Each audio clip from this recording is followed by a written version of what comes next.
Hey, good dear. Today we're going to go over Destiny 2's infusion system.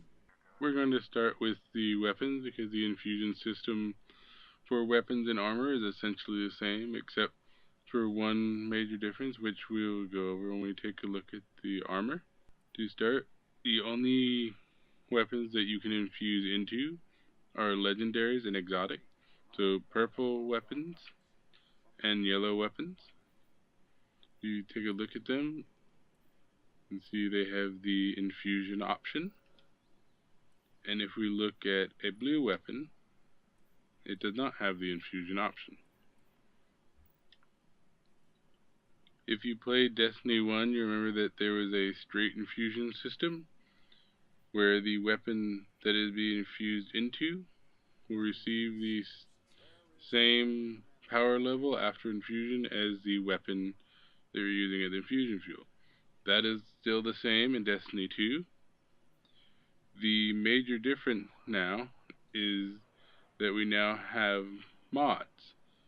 Now, if a weapon has a blue mod, then that will not affect the power level of the weapon when you infuse it.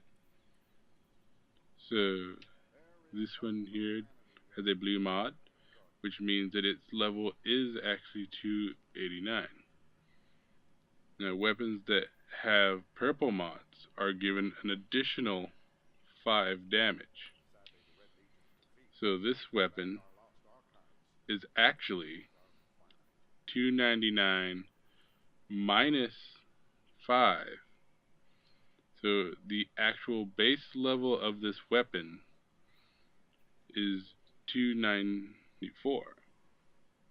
So if we were to infuse this into, say, a 290 weapon, we'd only get a 294 because mods don't count towards infusion. Mods are an additional damage on top of the base level.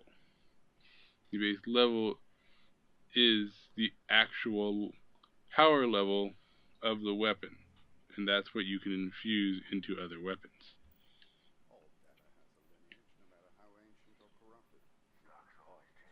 So we're going to infuse this Requiem S12 into the Rattler. So we go in to details by clicking triangle and go over to infusion, and we hold down the square button, or if you're on Xbox, the button that it shows at the bottom of the description there for infusion.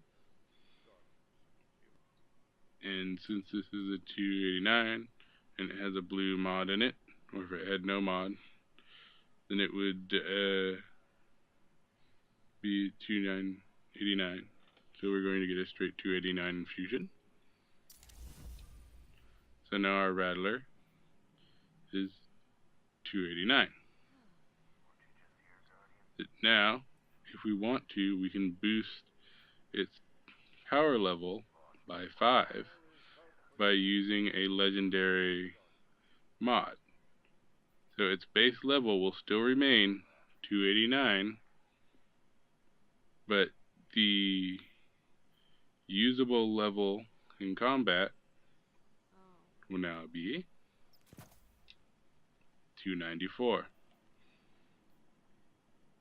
So now we have a 294, the Rattler, but if we were to infuse this into another weapon, it would be infusing the 289 power level because that is the base level, the power level without any additional mod damage.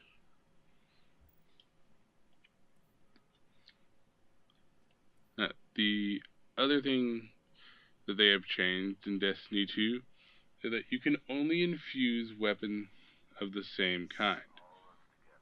They can be kinetic, they can be energy, that doesn't matter, but they have to be the same weapon type. You have to have a scout rifle for a scout rifle, a hand cannon for a hand cannon, an auto rifle for an auto rifle, a sidearm for a sidearm, and a submachine gun for a submachine gun. And the same applies for power weapons, swords for swords, snipers for snipers, grenade launchers for grenade launchers, rocket launchers for rocket launchers, shotguns for shotguns. And the fusion rifles, there is a caveat that you can infuse a regular fusion rifle or a linear fusion rifle into each other because they are both fusion rifles. But that is the only weapon that has two types that you can infuse into each other. Now, if we look over at our armor, same rule applies that only legendaries and exotics, and they have to be the same kind, helmets, gauntlets, gauntlets. But, unlike in Destiny 1, you cannot infuse armor from different classes. Warlock armor can't be infused into a hunter. Hunter's armor can't be infused into a Titan's armor. You have to have an armor piece that is for the right class.